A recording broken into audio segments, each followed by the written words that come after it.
I know you mentioned no cancellations. Instead, it's quite the opposite. A very quick turnaround for many of the teams that played on Friday night. Back in action today, which includes St. John's picked up a win at Savage Arena over St. Francis last night. Could they do the same today against a new foe in Detroit Catholic Central? Toledo men's basketball team inside the Titan Dome to cheer on Todd Kowalczyk's son, Race, who opens up the scoring. The sophomore, good for three. St. John's began this game on a 5-0 run. Jalen Murphy here with the steal and the score. The Titans controlled the tempo for a majority of the first half, leading by 9 right before halftime. Murphy beats the buzzer as St. John's held a double-digit lead going into the break. Second half, St. John's continues to push the pace. Joseph Taylor elevates for the slam, but the Shamrocks found their luck late down the final stretch as Detroit CC up by 2 in the final 20 seconds. Off the inbounds pass, Kowalczyk ties the game at 75. But then with only 3 seconds remaining, Devin Lee delivers the final dagger as Detroit Catholic Central wins 77-75, handing St. John's their first loss in conference play.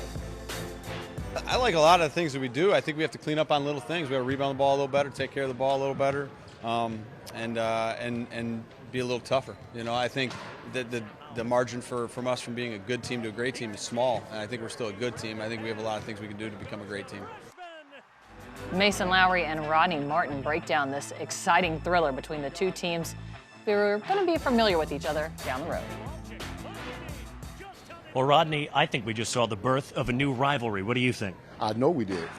When you sit down and talk about joining that new league and everything else, and all of a sudden now you get a chance to see new talent, like you said in the broadcast, or new people that you haven't played against, it brings about a new intensity and new purpose, and great coaching as well.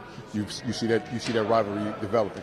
Glad you mentioned that word, intensity. We were wondering, with both of these teams having played a close game in conference just 24 hours ago, who would have the most intensity in the second half. And to me, it felt like the Shamrocks. What changed for them, do you think, that allowed them to come back from 17 down? I think the fact that Coach Jackson went in at halftime, shuttled his guys down, talked about their style of play and who they play and who they are. They came on in the second half. They extended the defense. They increased the pressure.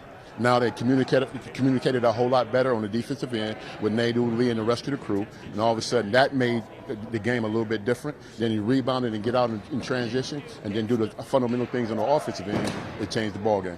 Yeah, it was a fantastic duel tonight between T.J. Nadeau and Devin Lee of Detroit Catholic Central, and Jalen Murphy and Race Kowalczyk. I know this is a game they ended up not winning, but those two at times were spectacular. Awesome. I mean, just at the end of the game, you got Murphy coming off the out-of-bounds play, knock it down to 3. Then they called a timeout at the end and run almost a similar play and get a duck in by Kowalczyk and all that kind of stuff. That's great defense, great offense, and great communication and great teaching. So heartbreak for St. John's. They lose at the buzzer. Devin Lee is the hero for the Shamrocks of Detroit Catholic Central.